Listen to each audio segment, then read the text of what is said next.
Buenas tardes. ¿Cómo están? ¿Me escuchan? ¿Todo bien? Buenas tardes, sí. Perfecto. ¿Están viendo bien la imagen también? Sí. Bueno, vamos a comenzar entonces nuestra clase de hoy para ir completando un poco nuestro estudio imagenológico de la columna vertebral. Nosotros fundamentalmente vimos radiología, vimos algo de tomografía, vimos lo que nuestro último comentario de la semana pasada, la parte de centellografía. Vamos a ver ahora este otro estudio que, si bien no los vimos detenidamente, lo mencionamos ya unas cuantas veces, que es la resonancia magnética, de columna en este caso. Un estudio utilísimo, un estudio que aporta muchísimo para el diagnóstico de las patologías de la columna vertebral, ya lo van a ir viendo ustedes. Fíjense que con eso nosotros lo venimos comentando desde el inicio de nuestro tema, sobre todo cuando apuntamos, ya lo saben, a las partes blandas, y si hay una estructura a la que apuntamos cuando pedimos o hacemos resonancia magnética, es al disco intervertebral. Fíjense que hasta ahora el disco lo mencionamos, comentamos un poquito cómo estaba formado, pero prácticamente no hablamos de patologías discales o no las desarrollamos, digamos. Cuando el paciente presenta este tipo de cuestiones, el estudio de elección será la resonancia. Recuerden que decíamos que si nosotros hacemos una radiografía, en la radiografía podremos analizar, podremos evaluar el espacio intervertebral, las características, la apertura del espacio, el tamaño, etcétera, la alineación, todo eso. Pero nosotros habíamos dicho, lo vemos siempre como un espacio vacío, sabiendo que en ese espacio, que ese espacio no está vacío, ahí está el disco intervertebral. Para ello tenemos que recurrir a la resonancia magnética hoy en día. Fíjense que cuando nosotros hacemos resonancia magnética, vamos a cumplir un protocolo de exámenes para que no nos vamos a detener en la parte técnica, digamos. Nada más que para que ustedes vayan teniendo una idea con qué imágenes nos vamos a encontrar y cómo interpretarlas. Ustedes tienen acá en esta imagen una foto del resonador. Sobre esta mesa se va a acostar el paciente, va a pasar a nivel de este tubo, va a entrar a este tubo, digamos, y ahí se va a crear un campo magnético artificial sumamente intenso. Recuerden, por favor, esta palabrita, intenso. Ahí se va a ejercer, se va a establecer intensidad magnética sumamente marcada, muy fuerte. Cuando nuestro cuerpo es sometido a ese campo de intensidad magnética, a ese gran magneto, a ese gran imán, digamos, esta intensidad magnética va a actuar sobre los protones más numerosos de nuestro organismo. ¿Cuáles son los protones más numerosos de nuestro organismo? Creo que algo habíamos hablado en su momento. Fíjense que habíamos dicho que son los hidrogeniones, el ion hidrógeno, los protones.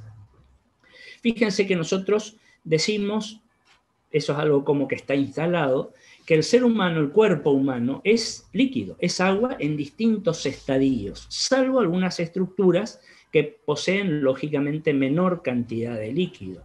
El resto no. Y fíjense que la fórmula química del agua es 2 moléculas de hidrógeno por una de oxígeno, 2 átomos. Eso quiere decir que el ion más numeroso que encontramos en mayor frecuencia en nuestro cuerpo es el hidrógeno. Este campo magnético, fíjense, los va a hacer resonar. Es como si comienzan a vibrar influenciados por este campo magnético. Los primeros autores que escribían sobre el tema decían textualmente, literalmente, que los iones hidrógeno comenzaban a bailar, decían, una danza desenfrenada al ritmo de esta señal de intensidad magnética. Y fíjense que este resonar de los iones hidrógenos van a emitir señales que van a ser captadas por nuestro equipo para producir la imagen, para transformar esa señal de intensidad magnética en una señal analógica digital, en una señal visual. Y fíjense que de esta manera el nombre completo del método, resonancia nuclear magnética, resume o define el cómo actúa el método. Resonancia nuclear magnética. Resonar de los átomos o de los núcleos de hidrógeno, resonancia nuclear, sometidos a un campo magnético. Como para tener una idea cuál es el fundamento físico.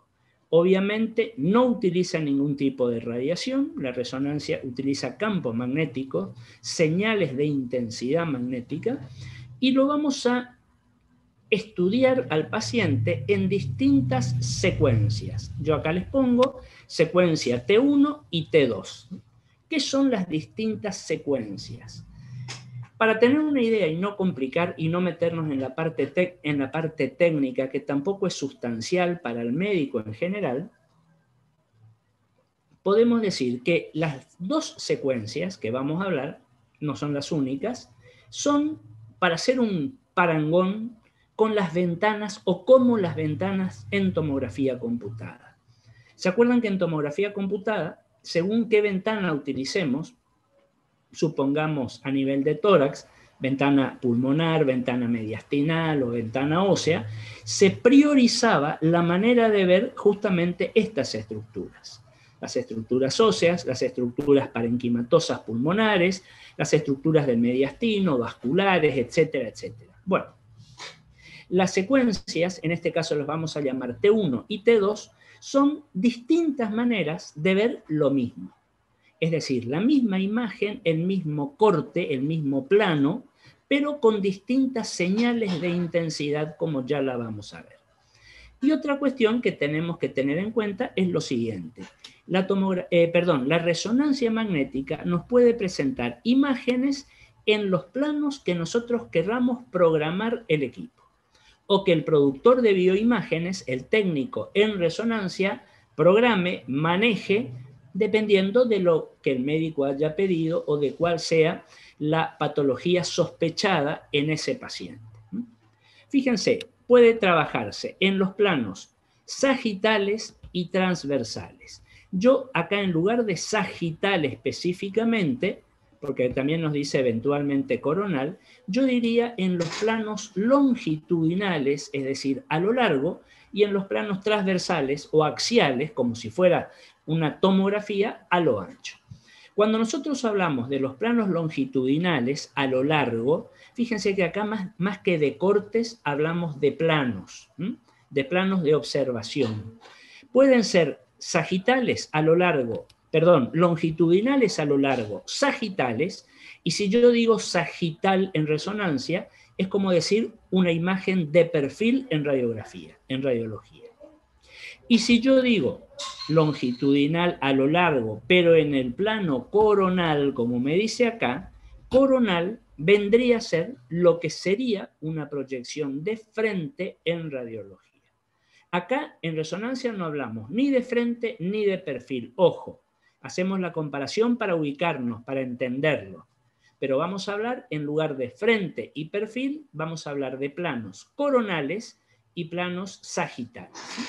Recuerden que esa denominación de plano coronal es porque hace la analogía como si cortáramos al paciente a nivel o en el sentido de la sutura coronal.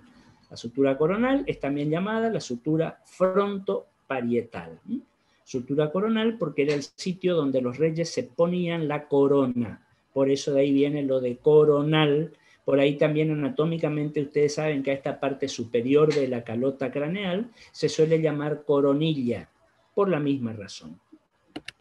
También pueden ser planos transversales. Todo esto va a estar protocolizado y planificado en esto, por ejemplo, que yo les muestro acá, que lo vamos a ir viendo de a poco. No se enloquezcan, no se desesperen con todas estas imágenes así que aparecen acá todas juntas. Fíjense, por ejemplo, yo en estas imágenes que tengo acá, fíjense que esta es una imagen en el plano sagital, lo mismo que esta otra. Una imagen en el plano sagital donde, ojo, ustedes seguramente van a comenzar a identificar rápidamente los elementos anatómicos, como si fuera una radiografía de perfil, de columna de perfil.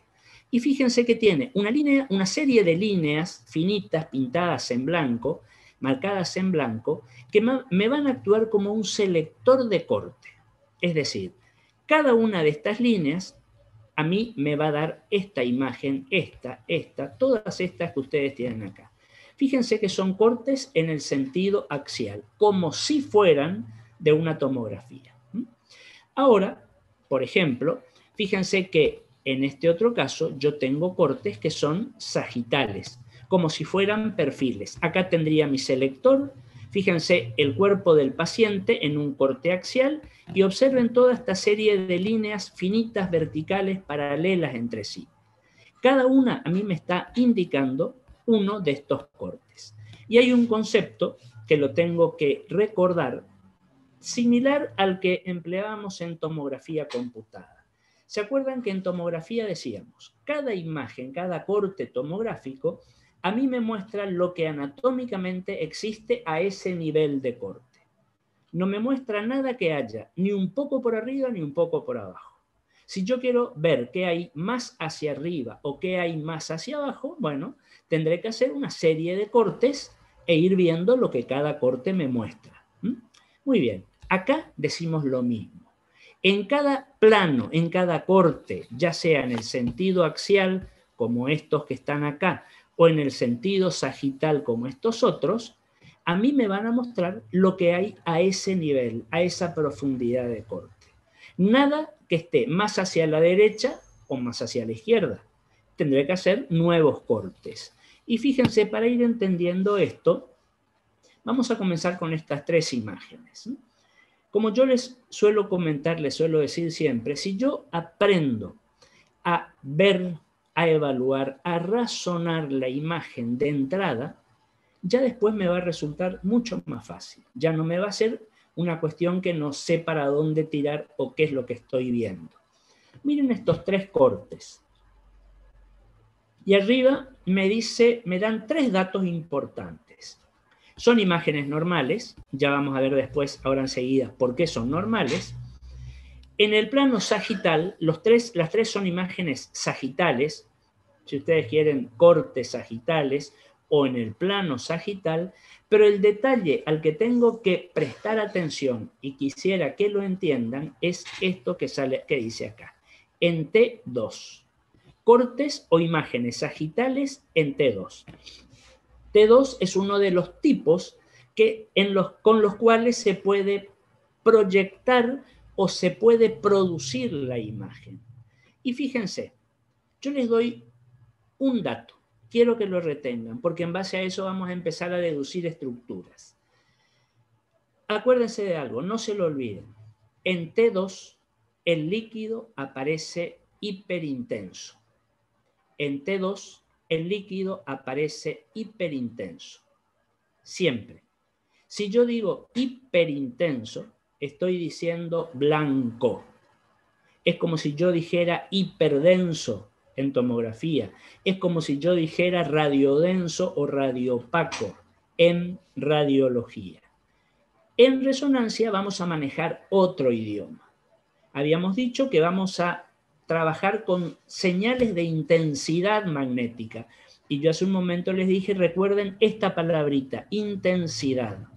Por lo tanto, vamos a hablar de imágenes hiperintensas, que quiere decir de mucha intensidad, de imágenes hipointensas, de baja intensidad, y podemos hablar de imágenes isointensas, de igual intensidad que todas las que están alrededor.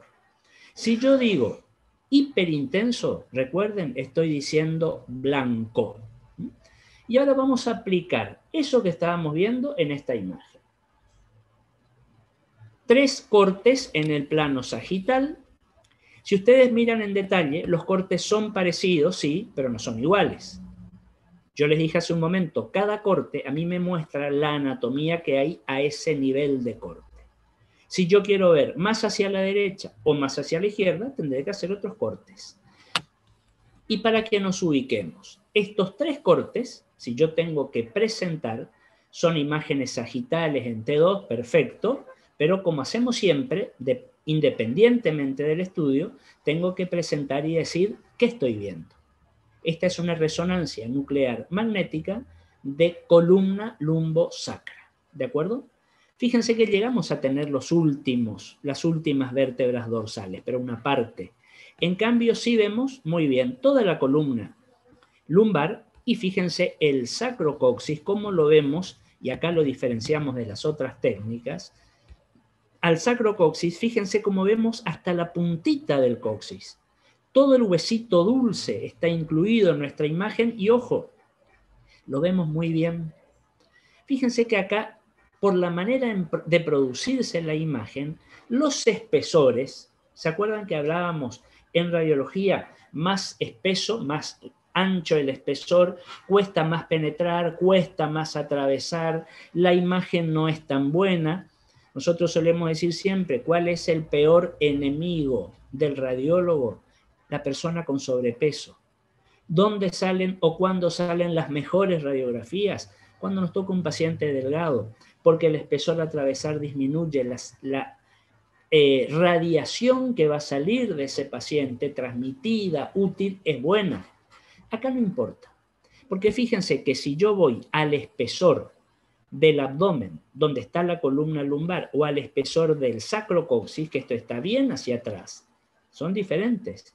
Pero fíjense que con la misma nitidez, con la misma definición, con la misma agudeza visual que yo veo la columna lumbar o dorsal, veo el sacrocoxis también. Es como que los espesores no son tan importantes, ¿de acuerdo? Si yo tengo que ubicarme en estas tres imágenes, ¿cuál de las tres sería la medial? ¿Qué quiero decir con la medial? La que está en la línea media. Todos sabemos cuál es nuestra línea media corporal, cuál es nuestro eje medio. La línea media de nuestra columna vertebral, a todo lo largo. Y si yo tuviera que, fíjense, tomar una referencia anatómica de la columna, de la suma de todas las vértebras, para hablar de línea media estrictamente, yo le diría la línea o el corte que pasa a través de las espinosas, de las apófisis espinosas. Recuerdan que la apófisis espinosa es la terminación posterior del arco posterior vertebral, donde se unieron las láminas, se fusionaron y bajaron hacia atrás y hacia el medio en la apófisis espinosa. Entonces, si yo tengo en cuenta esos reparos anatómicos, podemos decir que de estos tres cortes, este que está acá en el medio es el corte medial, o más medial por lo menos de los que tenemos acá. El corte que está pasando estrictamente, literalmente, por la línea media del paciente. Y vamos a analizar algunas imágenes, primero en este corte que acá lo tenemos como central. Miremos la columna. Fíjense la columna, pero vamos primero a lo óseo, a ver las vértebras. Fíjense, esta es la intensidad normal en que me van a aparecer las vértebras o los huesos en T2, ¿de acuerdo? Fíjense que son todas parecidas, con algunas pequeñas diferencias. Recuerden que decíamos que nuestra columna vertebral es como esa torre de cubos que habíamos dicho, que en la medida que vamos bajando, cada cubo es un poquito más grande para dar sostén al de arriba. Bueno, fíjense que cada vértebra va siendo un poquito más grande hacia abajo. Estas vértebras dorsales son evidentemente más pequeñas que estas lumbares. Hasta acá, hasta el quinto espacio. Porque de acá en más, de acá hacia abajo, tenemos el sacro y tenemos el coxis que tienen, ustedes ya conocen, otra anatomía. Cuerpos fusionados, actúan como si fuera un solo hueso, no tienen movilidad, cierran la cintura pelviana por detrás, en fin, lo que habíamos hablado al comienzo de este tema de columna. Y fíjense una cuestión, veo las vértebras, sí, pero si yo soy más preciso en mi comentario, vamos a decir que vemos los cuerpos vertebrales. Tomemos, por ejemplo, cualquiera, esta que está acá. Vemos el cuerpo vertebral, pero es como que acá se me corta y yo no tengo imagen de vértebra hacia atrás. Hasta que por acá atrás me aparece esto, que es parte conformante de esta vértebra que está acá. Voy a esta otra y tengo esto por acá atrás. Ubiquemos las vértebras si ustedes quieren. Esta es la quinta lumbar, porque este es el sacro, quinta lumbar, y esto que está acá sería la apófisis espinosa de la quinta lumbar. Esta sería la cuarta lumbar con su apófisis espinosa hacia atrás. Esta sería la tercera lumbar con su apófisis espinosa hacia atrás. La segunda, la primera, y acá tenemos la última vértebra dorsal, la duodécima dorsal. ¿Y por qué se interrumpe el arco posterior visualmente hablando y vuelve a aparecer la espinosa? Y porque acuérdense que de cada cuerpo vertebral van a salir los dos pedículos hacia atrás, hacia los lados, continúan como láminas y se fusionan hacia atrás sobre la línea media para las espinosas. Entonces, a ver si nos entendemos. Este corte, este plano, pasó en medio del agujero o del conducto espinal. Quedó un pedículo hacia la izquierda y el otro pedículo hacia la derecha. ¿Se entiende este concepto? Fíjense cómo ustedes pueden comprobar lo que yo les dije recién. Cada corte, cada plano, a mí me muestra lo que hay a ese nivel. Como son cortes sagitales, vamos a decir nada que haya ni a la derecha ni a la izquierda. Si fueran cortes coronales, diríamos nada que haya por detrás ni por delante. Si fueran cortes axiales, como en tomografía, diríamos nada que haya ni por arriba ni por abajo. Esta cuestión de los planos de proyección, fíjense, es importante que lo conozcamos o que lo entendamos para después interpretar la imagen. Fíjense otra cuestión. Observen, por favor, cada uno de los espacios intervertebrales.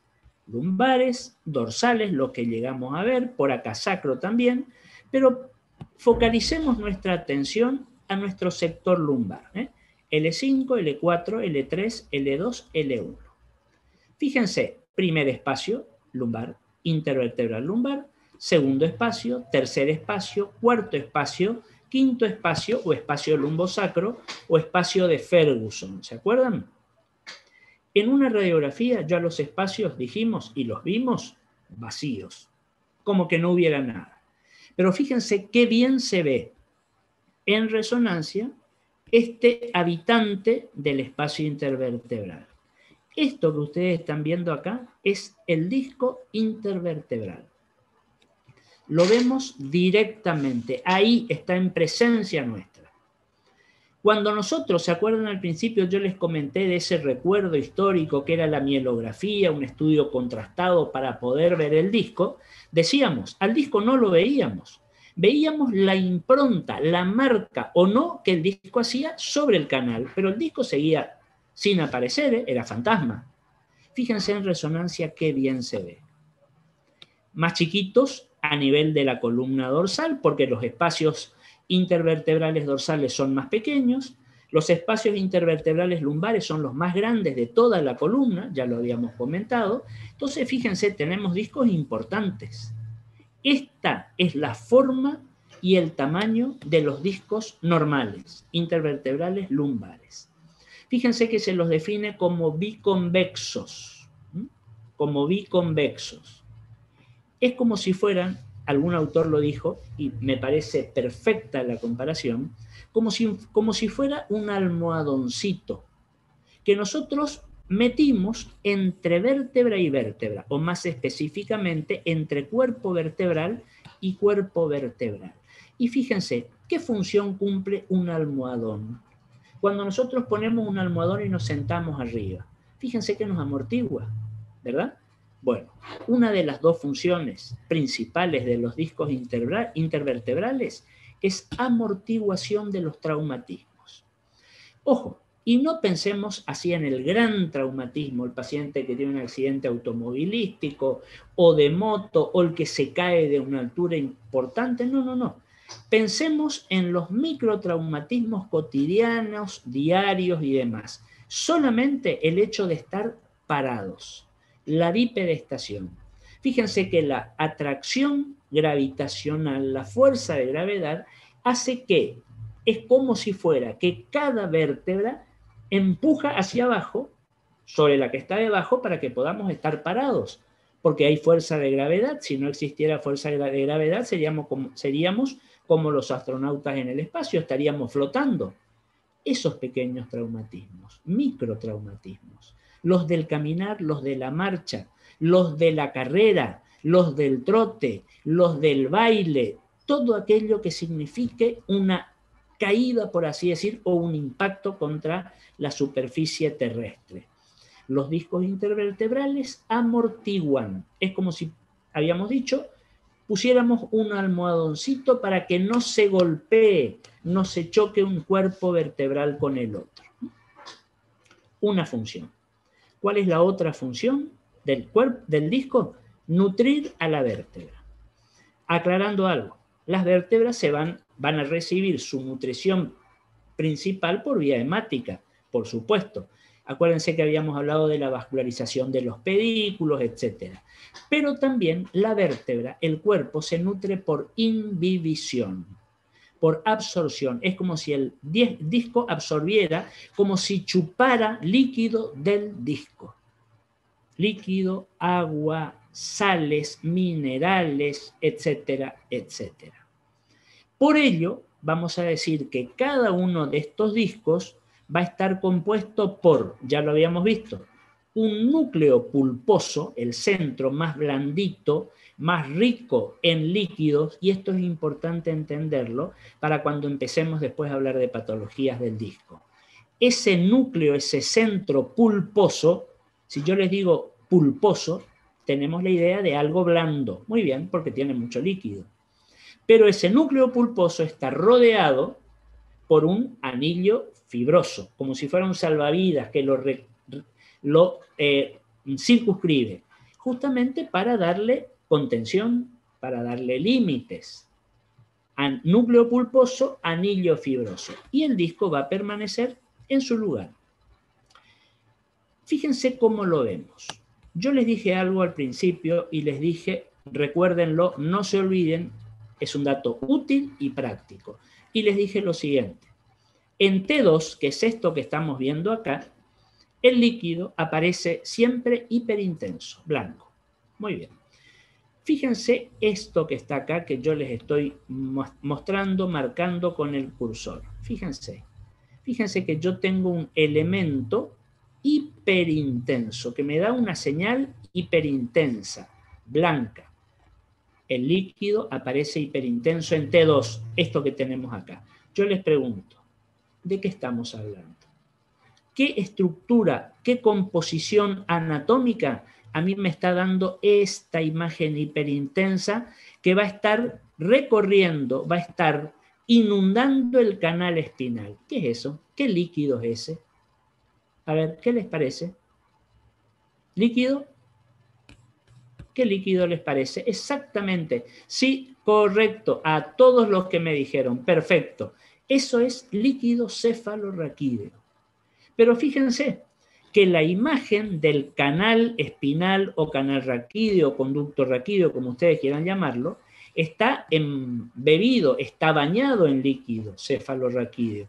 Pero fíjense que esa imagen hiperintensa blanca del líquido no es homogénea, porque fíjense que yo por acá, les muestro con el cursor, por acá, fíjense, por acá, estoy todavía en esta imagen, no voy a las otras. Hay algo que es hipointenso, es más negro. ¿Qué es eso? ¿Qué puede ser eso? Que está metiéndose y está flotando en medio del líquido. Exacto. Sí, Jonathan, la médula espinal. Y fíjense, estamos viendo la médula directamente. La médula espinal. L5, L4, L3. Más o menos a esta altura, entre L2 y L3, la médula deja de ser un cordón medular, empieza a deslocarse para dar la cola de caballo. Exactamente, Marinaldo. El filum terminal. Fíjense que acá es como que se me pierde un poco la imagen, pero está presente. Vuelvo a repetir, en T2 el líquido aparece hiperintenso, blanco. Yo les pregunto, la única estructura blanca hiperintensa que yo tengo en esta imagen, o en las tres imágenes, la única imagen es la del líquido cefalorraquídeo, porque fíjense que yo acá y acá tengo otra imagen hiperintensa también. La vuelvo a ver acá, la vuelvo a ver acá. Eso es grasa, eso es tejido adiposo. De las partes blandas, el tejido adiposo de la región glútea, ubiquémonos donde estamos trabajando, eso es grasa. Y hay otro dicho que también está bueno que lo recordemos. La grasa brilla en resonancia. ¿Qué quiere decir brilla? Aparece así como que tuviera brillo, blanca, la grasa. Ya vamos a ver después también en otras regiones anatómicas. Entonces, fíjense, si evalúo la columna, la resonancia a mí me sirve muy bien para evaluar la alineación vertebral. Y esta es una columna, como nos dice acá, normal. Fíjense que llegamos a ver la última porción de la columna dorsal, ¿se acuerdan? Con esa actitud sifótica. Vemos muy bien toda la columna lumbar con esa actitud o movimiento lordótico y vemos muy bien el sacrocoxis, acá, con esa más marcada actitud sifótica propia del sacrocoxis. Y fíjense que si nos metemos por acá abajo, acá tenemos imágenes que se vuelven a ver acá, que se vuelven a ver acá. Acá se ve muy bien, fíjense, imágenes hipointensas. Eso es gas o aire. En este caso, gas, no es aire. ¿Por qué? Porque es el gas que está presente en el intestino. Sobre todo, a este nivel, en el colon. Fíjense que esto que yo tengo acá, esta es la ampolla rectal. Fíjense, un espacio amplio, complaciente, lo habíamos visto cuando estudiamos aparato digestivo, y en esta resonancia, en cualquiera de estas imágenes, corroboro que la ampolla rectal es inmediatamente presacra, está en el espacio presacro, ¿de acuerdo? Para ir tomando elementos anatómicos para ubicarnos, nada más. Fíjense los discos y una recomendación que yo les doy. Observemos los discos y comparemos los discos, unos con otros. Los que sean, digamos, vecinos. Es decir, este con este, con este, con este, con este, fíjense, tienen similitud. Ya estos otros, si bien la intensidad es prácticamente la misma, son más finitos, más chiquitos, pero eso porque ya corresponden a otro sector anatómico, al sector dorsal. Pero miremos, por favor, los 5 discos lumbares. El primero, el segundo, el tercero, el cuarto y el quinto. Deben ser parecidos, casi iguales entre sí. Entonces, fíjense que acá vamos a aplicar un principio que lo presentamos cuando comenzamos el cursado de nuestra materia allá. Y dijimos lo siguiente: ante toda imagen yo debo seguir 3 pasos. No sé si ustedes recuerdan, si no, se los vuelvo a decir. Primero, observación. Debo mirar la imagen. Segundo, comparación. La comparación me da muchos elementos de juicio. Una imagen con otra, comparo de un lado y de otro, comparo con el vecino, con el que está arriba, con el que está abajo, con el que está al lado. Observación, comparación. Tercero, discriminación. Y yo les dije, en imágenes, en diagnóstico por imágenes, la discriminación nos resulta muy útil. ¿Por qué discriminación? ¿Qué quiere decir discriminar? Discriminar, fíjense, es marcar o separar lo que es distinto. Discriminación social, discriminación religiosa, discriminación sexual, la que ustedes quieran. Cuando nosotros discriminamos, separamos lo diferente, lo que escapa a lo general. No hablo a lo normal, digo a lo general, a lo frecuente. Esa parte del proceso de interpretación es la que a nosotros nos va a llevar a hacer el diagnóstico. Cuando nosotros observamos, comparamos y discriminamos, vamos a hacer diagnóstico. Y fíjense, si yo observo estos discos, estos 5 discos, decimos que son todos muy parecidos en intensidad, en forma, en tamaño, en ubicación, toda la semiología. Ahí yo ya comparo. si son todos casi iguales, no estoy haciendo discriminación, no tengo nada que discriminar porque todos son parecidos. Vamos a ver ahora, cuando veamos patología, cómo la discriminación nos golpea de otra manera. Entonces, evaluamos también, decíamos, alineación. Y fíjense, por favor, el borde posterior de los cuerpos vertebrales, también llamado, a ver, no nos confundamos, borde anterior del canal espinal, ¿de acuerdo? Y fíjense que es una línea corrida, es una línea continua, no tiene escalones, no tiene sobresaltos. Eso a nosotros nos dice que esta columna está bien alineada, que todas las vértebras están en fila, que ninguna se desplazó, ninguna se corrió, que no hay ninguna listesis. Listesis igual desplazamiento. Eso es lo que podemos comentar de esta imagen. Vamos ahora a esta. Fíjense que esta es casi igual, pero no es igual. Fíjense, por ejemplo, las apófisis espinosas. Acá las veo muy, muy bien. Es como si estuviera partiendo al medio las espinosas a lo largo. Y acá fíjense que ya la imagen no es tan definida. ¿Qué pasó? Este es un corte paramedial. ¿Qué quiere decir paramedial? Que está al lado del medio, pero no está en el medio. Seguimos viendo los cuerpos vertebrales. No vemos pedículos todavía, porque no llegamos a lo lateral donde está el pedículo. Es como que siguiéramos cortando todavía dentro del conducto espinal a lo largo, pero fíjense que la imagen de las apófisis espinosas ya no es como esta que lo hicimos sobre la línea media. No, acá ya estamos corriéndonos un poquito de la línea media, o hacia la derecha o hacia la izquierda. Después lo podemos ver. No está en la línea media. Fíjense que seguimos viendo esa hiperintensidad del canal espinal por la presencia de abundante líquido cefalorraquídeo, con las imágenes que tienen que ver con la médula. Fíjense acá qué bien podemos comparar el cordón medular, y acá abajo fíjense como si fueran flecos que se están como enrollando, ¿verdad? Totalmente normal. Volvemos a ver la grasa, volvemos a ver el gas colónico, etcétera, etcétera. Y vamos ahora, a ver, Felipe pregunta, ¿lo hiperintenso entre las vértebras corresponde al núcleo pulposo o todo el disco?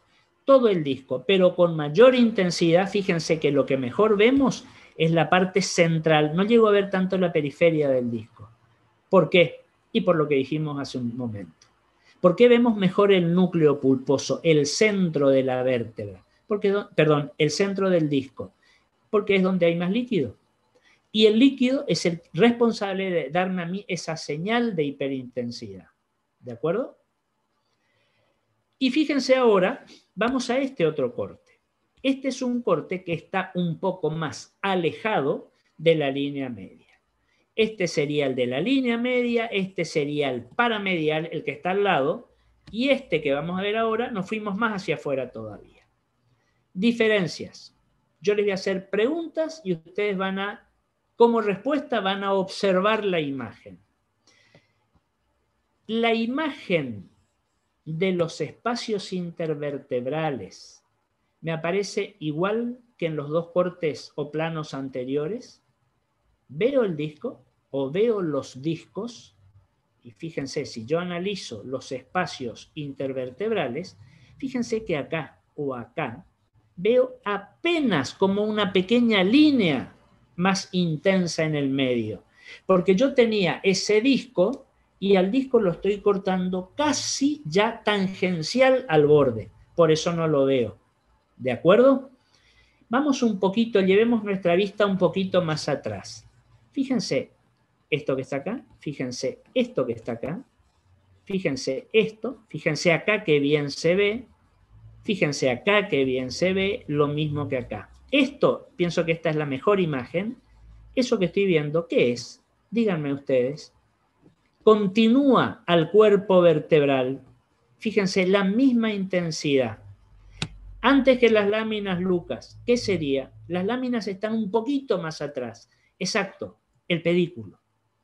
uno de los pedículos, porque en este corte es como si estamos cortando este plano justamente sobre el pedículo o a nivel del pedículo. Apófisis articular superior para relacionarse con la vértebra que está arriba, apófisis articular inferior, porque ya todos esos elementos anatómicos ya están en planos más laterales. ¿Se entiende? Vamos a entender si tenemos presente la anatomía de la vértebra. Eso es lo que nosotros llamamos anatomía imagenológica. Si yo conozco la anatomía, fíjense lo que les voy a decir, razono la imagen. No la memorizo porque sí, y me voy a acordar.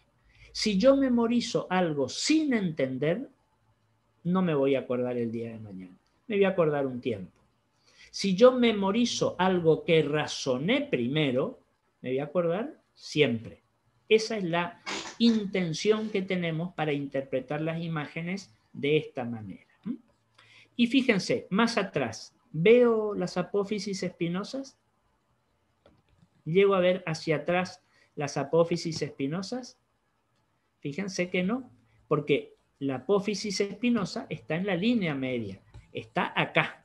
Y fíjense que yo acá a este nivel ya no estoy en la línea media, ya estoy más lateralizado, por eso no veo la espinosa. Con esto volvemos a repetir lo que decíamos. Cada corte, cada plano en resonancia a mí me muestra lo que hay a ese nivel anatómico. Si hablamos de cortes sagitales, obviamente nada que haya ni más hacia la izquierda ni más hacia la derecha. ¿Estamos hasta acá?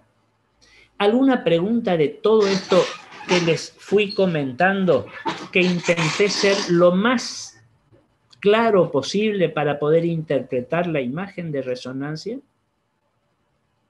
¿Estamos? Si no hay preguntas, los cortes son igual que ATC. No. Los cortes son mucho más finos. Fíjate, Felipe, que si cortamos cada 10 milímetros, estamos cortando cada centímetro. Entonces, por decirlo de alguna manera, me voy a comer un montón de vértebra que no lo voy a ver. Y yo necesito ver bien. Ya vamos a ver después imágenes con toda la secuencia. Les pido algo. Traten de recordar estas imágenes, o tomemos esta que es nuestra imagen tipo con la que comenzamos la descripción, y recuerden esto. Son imágenes sagitales y en T2. Yo les voy a mostrar ahora la misma imagen, o mejor dicho, el mismo corte en el mismo plano, pero en T1. Esto es T2. T2. Fíjense en T1. Acá tienen en T1. Son los mismos elementos anatómicos. El paciente inclusive puede ser el mismo, pero los elementos anatómicos los estoy viendo de otra manera. Fíjense la intensidad del hueso. Los veo menos oscuros para que nos entendamos. Los veo un poco más intensos. Y fíjense, primer conclusión que vamos a sacar. Si por ahí estoy buscando algún tipo de lesión ósea y me gusta más T1 que T2. Fíjense T2, vuelvo un segundito atrás. Fíjense en T2 la señal que a mí me da el hueso, el cuerpo. No es una señal tan visible. Sin embargo, fíjense en T1, me gusta más cómo veo el hueso. Lo veo más presente, el hueso.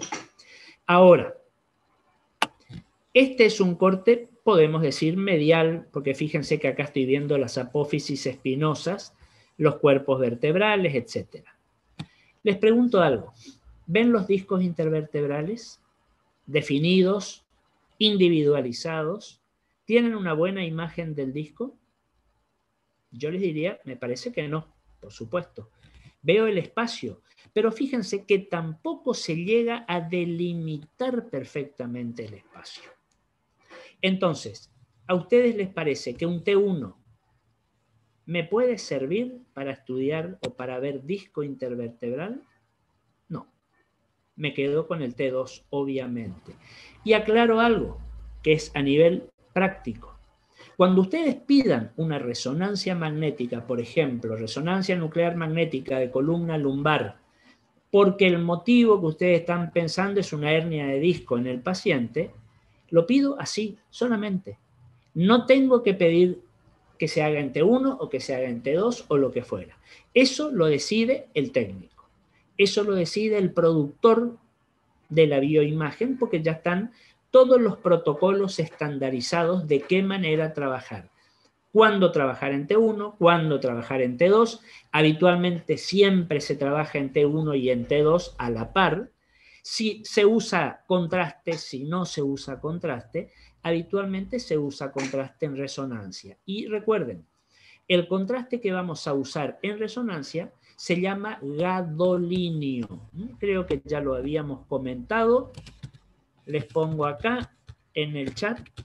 Es gadolinio.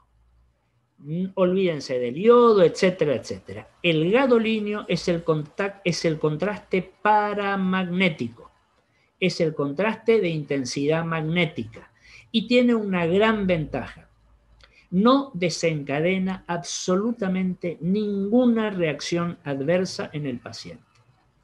El paciente está tranquilo y el operador, el imagenólogo, yo les diría más tranquilo todavía. No desencadena reacciones alérgicas. Se lo inyecta por vía endovenosa, se espera el tiempo que tenga que esperarse, rápido, porque circula por circulación hemática, sanguínea, y se hacen se toman las imágenes. Entonces, volvemos a nuestra imagen en T1. Fíjense el canal medular. Ya no veo hiperintenso, porque el líquido cefalorraquídeo, el líquido en T1 ya no es más hiperintenso. Podemos decir prácticamente que es como si fuera hipointenso o isointenso. Aunque, y acá sí esto nos sirve, el T1, para diferenciar el líquido de la grasa. Porque fíjense que la grasa en T1 sigue brillando como si fuera T2. La grasa brilla siempre en resonancia. El líquido no. Depende de que sea T1 o T2. ¿Estamos hasta acá? ¿Se entendió la cuestión hasta acá? Fíjense, vemos muy bien también la presencia de gas de la vía digestiva, como habíamos dicho. Y vamos ahora, si no hay ninguna pregunta, avanzamos un poquito con esta otra imagen para ir familiarizándonos un poco en resonancia a otra altura, digamos. Miren esta primero, que desgraciadamente está acá y no puedo sacar esta imagen. A ver, ahí está, ahí la sacamos un poquito, después la volvemos, no nos interesa por ahora. Miren esto que está acá. Una resonancia nuclear magnética de la columna cervical. Y observen, pero podemos detallar un montón de elementos anatómicos que acá tienen ustedes. Y esto abona un poco lo que se dice de la resonancia, que es el método de diagnóstico por imágenes que nos brinda las imágenes más anatómicas. Es como si fuera un esquema anatómico, un corte anatómico. Miren la médula, por acá. Médula cervical, bulbo, vamos más arriba. Fíjense el cerebelo, cómo se ve. ¿Se acuerdan que anatómicamente se lo describía o se lo comparaba como si fueran las hojas de una palmera, los lóbulos del cerebelo? Bueno, díganme si no son tal cual. O las hojas de un helecho, si ustedes quieran. Perfecto, tal cual. Cerebelo, bulbo, médula, todos zambullidos en el líquido cefalorraquídeo. Ustedes me dirán, este corte, este plano de resonancia, ¿en qué modo se está trabajando? ¿T1 o T2? ¿Qué les parece? Miren el líquido. T2, exactamente, en T2. En T2 el líquido es hiperintenso. La grasa, el celular subcutáneo, brilla, como decíamos siempre. Fíjense las vértebras, la columna cervical. La más grande, el axis, y por acá, esto que vemos apenas acá es el atlas. ¿Y por qué prácticamente no vemos el atlas? Acuérdense la forma. El atlas es un anillo y este corte a mí me está pasando por el medio del atlas, por el medio del anillo. Entonces fíjense que no lo veo. prácticamente. La apófisis odontoide, fíjense acá, bien marcada del axis, de esa segunda vértebra grande, y acá ya el formato, digamos, clásico vertebral. C3, 4, 5, 6, 7, D1, D2, etcétera, etcétera. Miren los discos intervertebrales. Acá nos muestra la referencia. Obviamente, nada que ver con los discos que veíamos anteriormente en la columna lumbar. Pero recuerden, fíjense, el grosor, el espesor de una columna lumbar y el de una columna cervical. Lógicamente dijimos, en relación al grosor del cuello y al grosor del abdomen, diferentes también. Fíjense la lengua, por ejemplo, cómo se ve.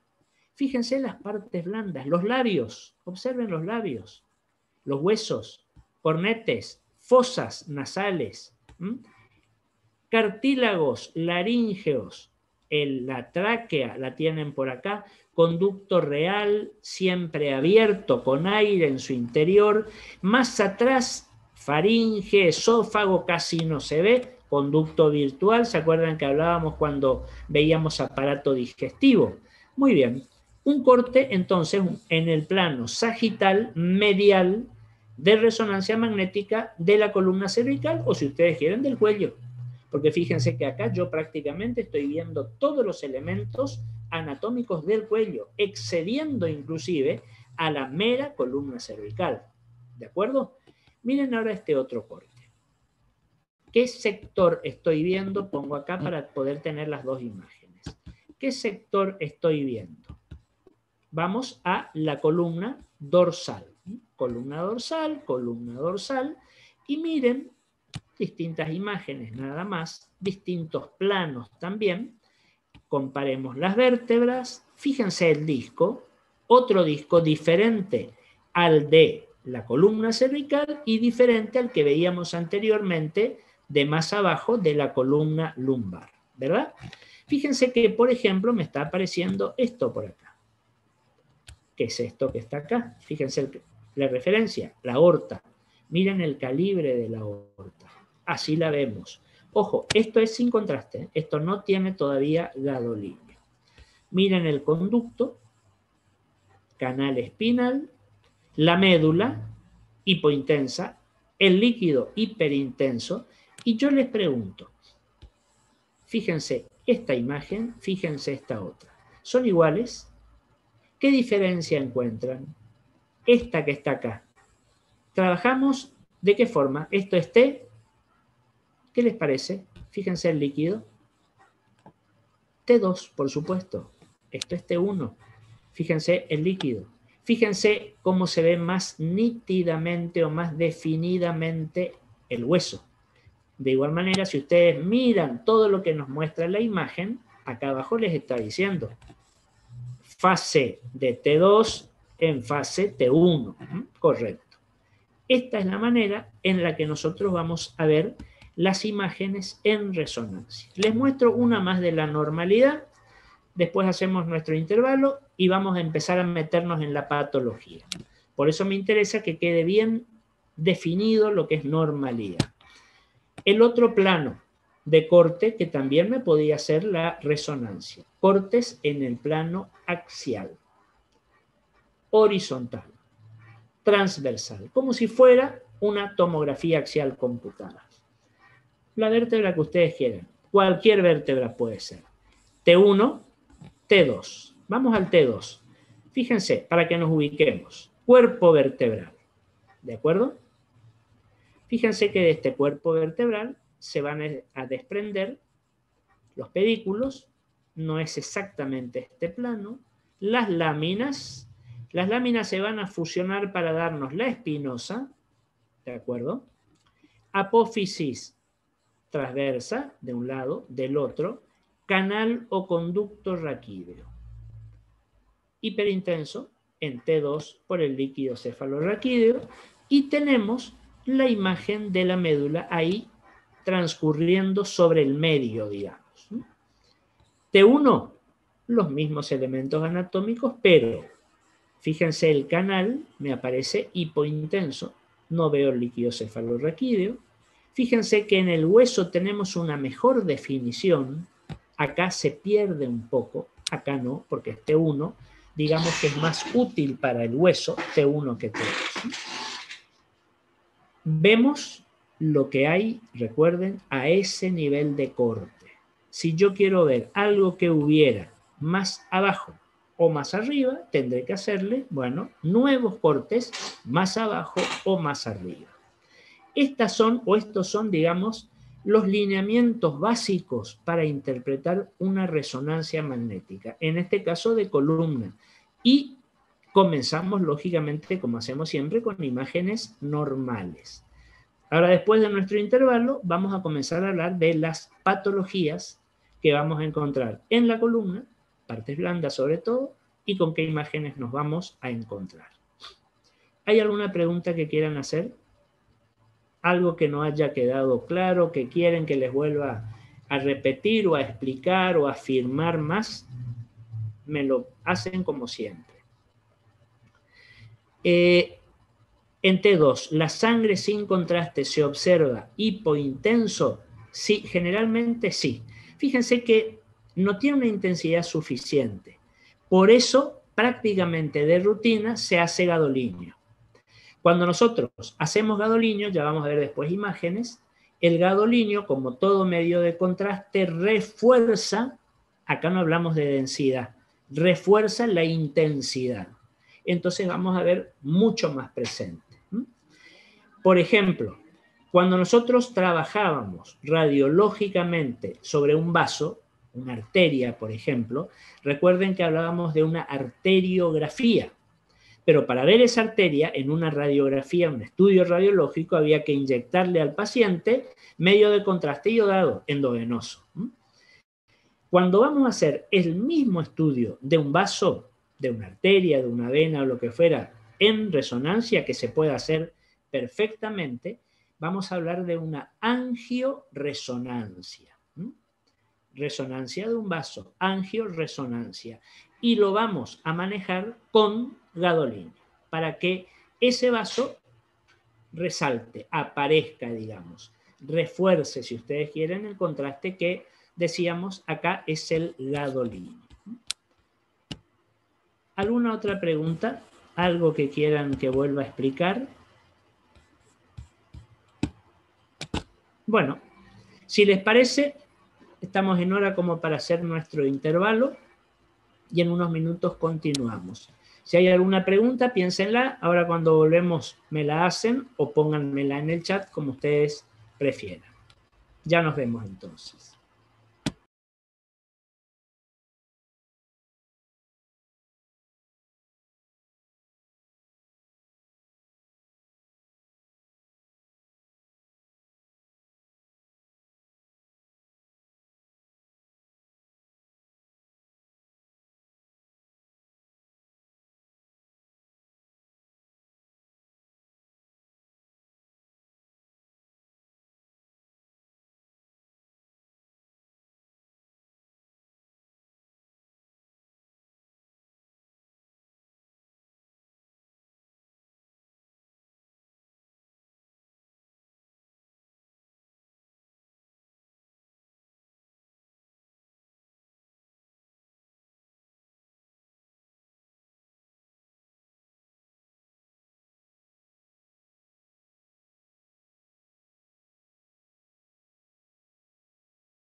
Muy bien, vamos a continuar, si les parece. Vamos a comenzar a ver ahora imágenes patológicas. Vamos a tomar las enfermedades más representativas, digamos, a nivel de las partes blandas que puedan ser pasibles de ser observadas en resonancia. A ver, tengo una pregunta acá.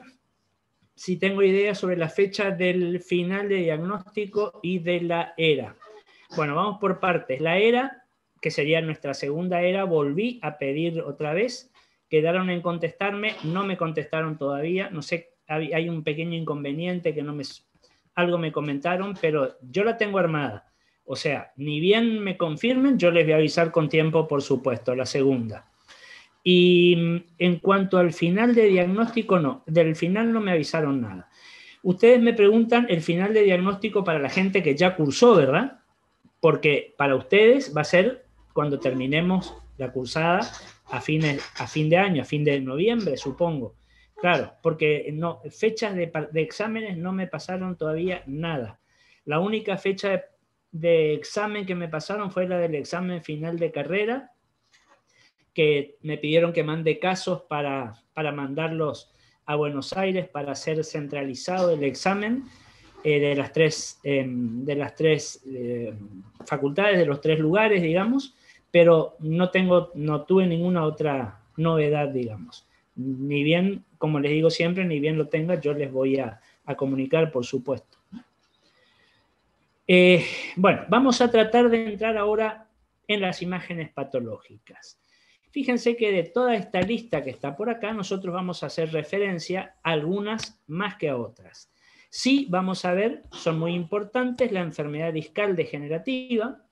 Vamos a hablar de las hernias discales, importantísimos, de marcada relevancia. Espondilolistesis, sí, ya lo vimos también en la parte radiológica, vamos a ver cómo la vemos desde acá.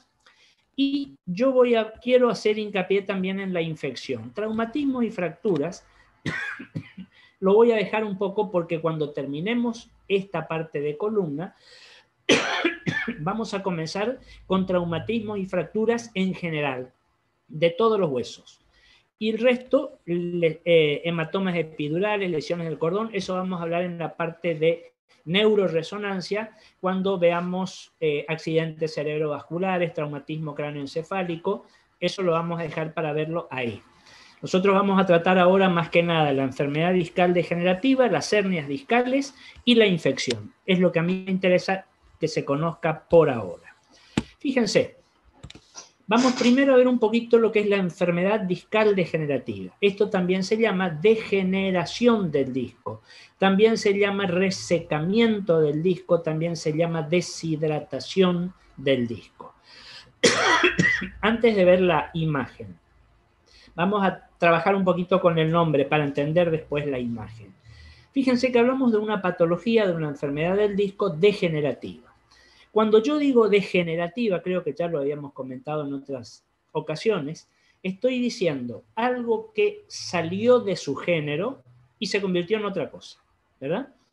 ¿Cuál es el género, digamos, anatómico, fisiológico, funcional, digamos, del disco? Ser rico en líquidos. Acuérdense lo de su núcleo pulposo. Por eso, la enfermedad discal degenerativa también se la conoce, y acá tienen los otros dos términos que yo les dije como sinónimos, se la conoce como deshidratación o desecación del disco. Si nosotros tenemos en cuenta esto, lo vamos a entender perfectamente y vamos a saber qué imágenes vamos a buscar o la vamos a encontrar. Fíjense que si el disco se deshidrata, pierde líquido, lógicamente se va a desecar. Yo les pregunto algo. Si la hiperintensidad del disco, en T2 me aparece por la presencia del líquido, ¿qué va a pasar con la intensidad de un disco degenerado, o de un disco deshidratado, o de un disco desecado? ¿Va a tener la misma señal de intensidad que el disco normal? Si perdió líquido, ¿cómo lo vamos a ver? ¿Qué término emplearíamos? Si normalmente es hiperintenso en T2, ¿cómo lo vamos a ver a un disco deshidratado, desecado o degenerado. ¿Con qué intensidad? ¿Qué les parece? ¿Qué término emplearíamos? Vamos a ver un disco hipointenso, menor intensidad. Pero para poder descubrir o discernir o discriminar a este disco, bueno, el proceso que decíamos hoy, observación, comparación de los discos entre sí, discriminación del o los que sean diferentes. ¿De acuerdo? Resonancia me sirve perfecto para poder obtener este diagnóstico. Y miren esto que está acá. Una resonancia nuclear magnética de columna lumbar o lumbosacra, si ustedes quieren. ¿En qué tipo? ¿En qué secuencia? ¿Estamos viendo T1 o T2? ¿Qué les parece? Miren el canal medular. Ese siempre les da la pauta de qué secuencia estamos viendo. De igual manera, si ustedes miran por acá, les está diciendo también, ¿no? Pero bueno, en T2, perfecto. T2. Canal medular lleno de líquido cefalorraquídeo, con la médula que se la ve también ahí sumergida. Y yo les pido ahora lo siguiente. Ubiquemos la columna lumbar. Siempre acuérdense que alguna vez lo dijimos. Empezamos a identificarla, inclusive en radiología, desde abajo o desde arriba, según lo que busquemos. Acá me conviene a mí empezar a contar desde abajo, porque yo sé que esto es sacro. Por lo tanto, será quinta lumbar, cuarta, L3, L2, L1, D12 por acá. Y miro los discos. Primer disco intervertebral lumbar, segundo disco intervertebral lumbar, tercer disco intervertebral lumbar, cuarto, quinto. Ya te contesto enseguida, Jonathan, ya te leo la pregunta. Yo les pregunto, los 5 discos intervertebrales lumbares, comparándolos, ¿me dan la misma imagen? ¿Tienen la misma intensidad? ¿Los veo hiperintensos? Fíjense que notoriamente hay diferencia.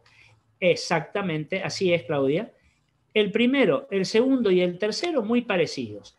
Parecidos fundamentalmente en intensidad, pero también en forma y en tamaño. Acuérdense de esto.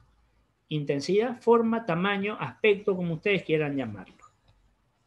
Fíjense el cuarto. Fíjense el quinto. Una señal de intensidad totalmente distinta. Los vemos hipointensos. Ustedes saben, se deduzcan, la razón es muy lógica. Hipointensos, ¿por qué? Y porque se deshidrataron, perdieron líquido.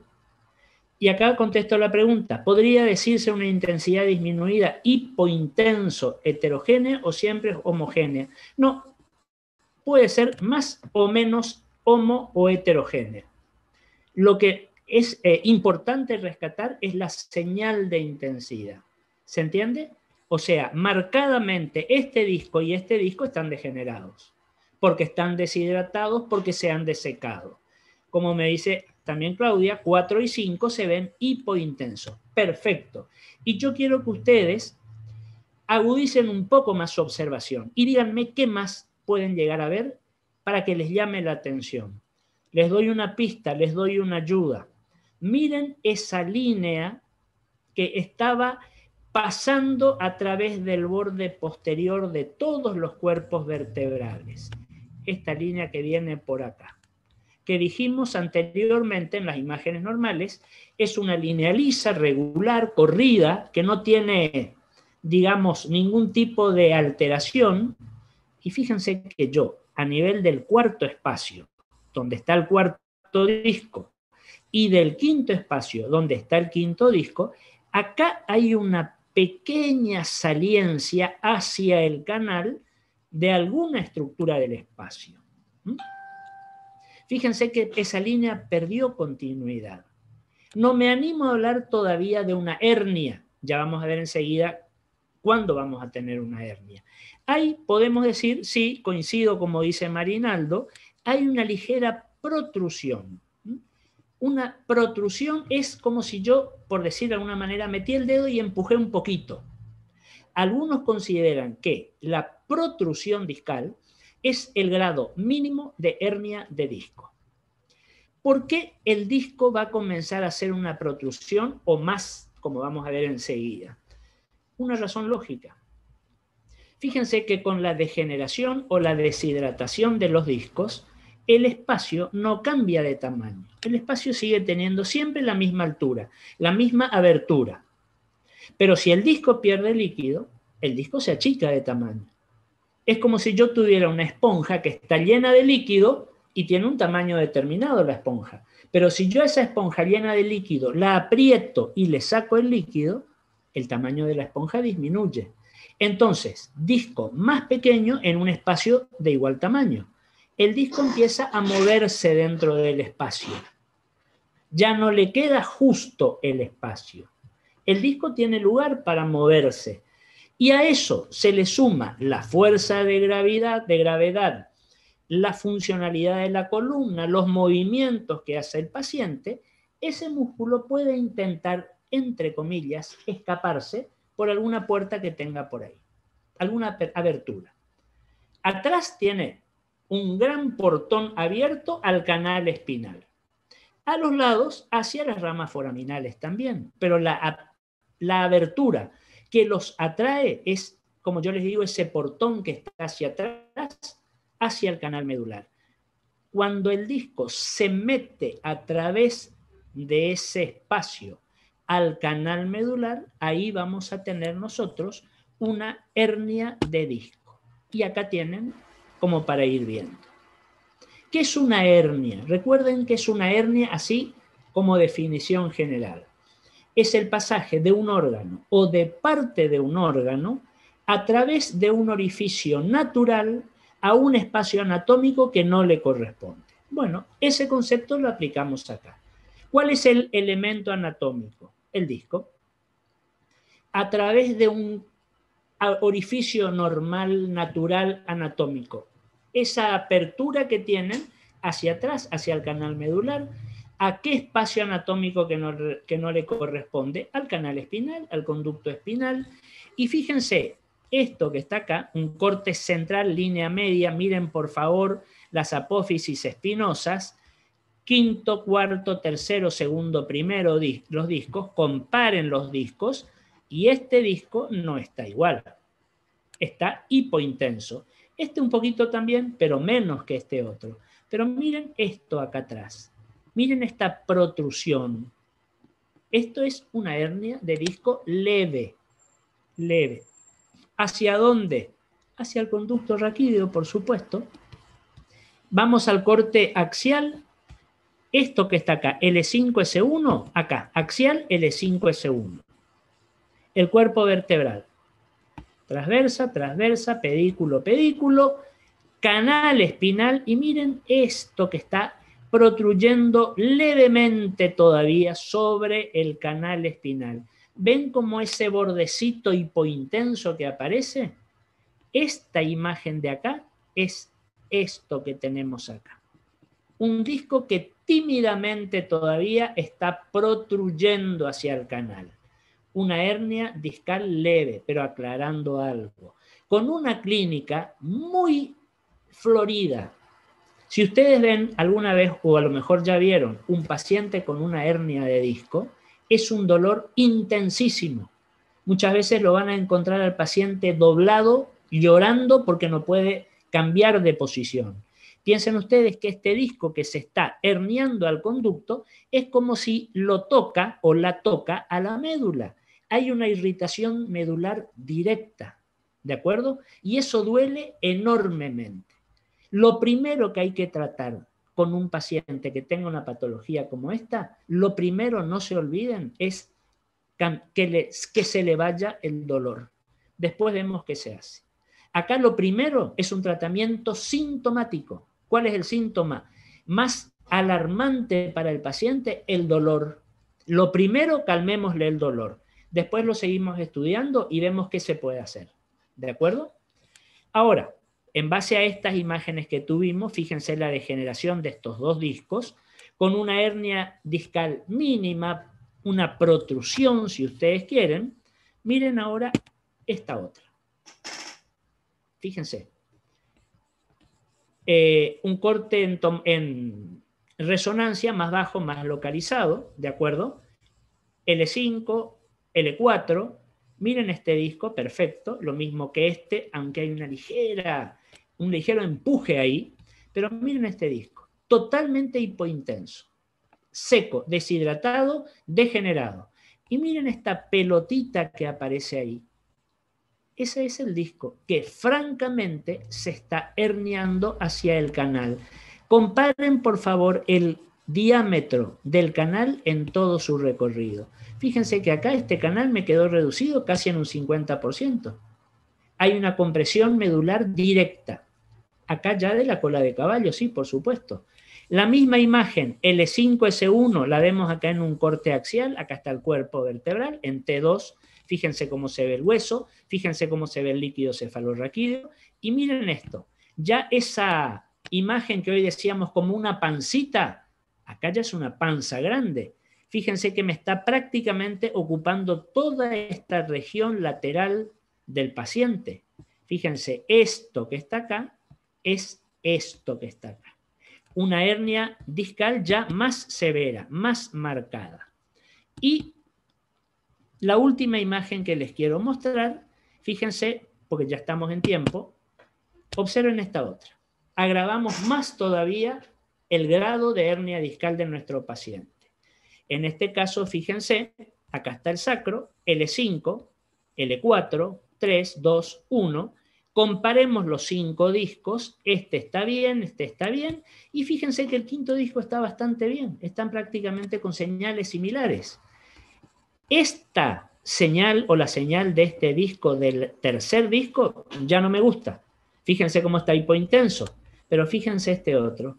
No solamente la hipointensidad, miren esto que está acá. Este disco lo que está haciendo es lo que vamos a llamar una extrusión. Una extrusión es, podríamos decir, uno de los estadios máximos, más severos de una hernia de disco. Este disco es como si se hernió totalmente, se metió, se zambulló al canal espinal.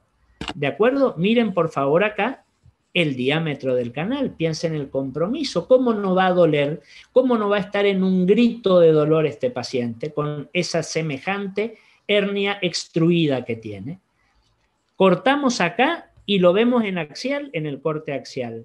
Miren el canal. Solamente esto hiperintenso que vemos acá es parte del líquido que vemos. Fíjense que casi la totalidad del espacio libre del conducto está ocupado por el disco. Hay una compresión medular muy significativa. Esta es una hernia discal extruida o extrusión discal de L4 o del cuarto disco, digamos. ¿De acuerdo? Y para terminar, un concepto que quiero que quede. Si hay preguntas, igual ahora lo hacemos antes que se nos corte el Zoom. Todas estas hernias que nosotros vimos, que las mostramos hoy, fíjense que son hernias degenerativas, o mejor dicho, de origen degenerativo. El disco se hernió porque primero se degeneró. ¿Qué evolución tienen estas hernias crónicas? Ninguna hernia degenerativa es de un día para otro. Ningún disco se deshidrata ni se degenera ni en 24 ni en 48 horas. Lleva una cronicidad determinada. Estas son las más frecuentes hernias de disco que podemos encontrar, por degeneración crónicas. Ahora, ¿todas las hernias de disco son degenerativas y son crónicas? No. Hay un pequeño porcentaje que son agudas y son traumáticas. El paciente que tiene un traumatismo, el paciente que cae sentado de golpe y no se puede sostener, fíjense que hay un aplastamiento brusco del disco entre vértebra y vértebra, disminuye el espacio bruscamente, se pinza el disco y el disco se puede romper porque el disco es friable. Y segmentos de ese disco que se rompió, bruscamente entran al conducto raquídeo, al conducto espinal, y nos hacen, por supuesto, una hernia de disco, que en ese caso va a ser aguda y de origen traumático o postraumática. Son las menos, pero también existen. Tengo una pregunta. ¿El problema de la hernia es el anillo que no logra contener el núcleo entonces? Sí, por supuesto. El anillo, digamos, pierde contención del núcleo porque el núcleo se secó. Entonces el anillo inclusive puede quedar, a ver si nos entendemos, puede quedar grande al disco.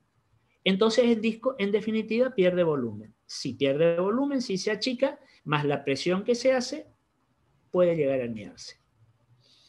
Estudio imagenológico de elección para patologías discales, recuerden, resonancia nuclear magnética. No tenemos resonancia, nos podemos manejar con tomografía, que vamos a ver algo mañana. Pero el estudio de elección, si yo tengo que decir, tengo toda la batería de estudios, ¿cuál elijo? No lo dudo, resonancia. ¿Estamos?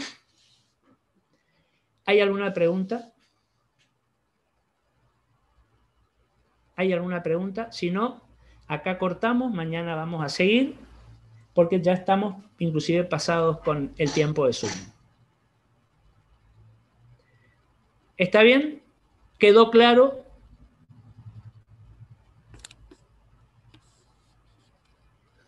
Muy bien. Gracias a ustedes entonces por estar. Y mañana a las 19, que es nuestro horario del martes, digamos, vamos a continuar con resonancia de columna. Que tengan buenas noches y mañana nos veremos.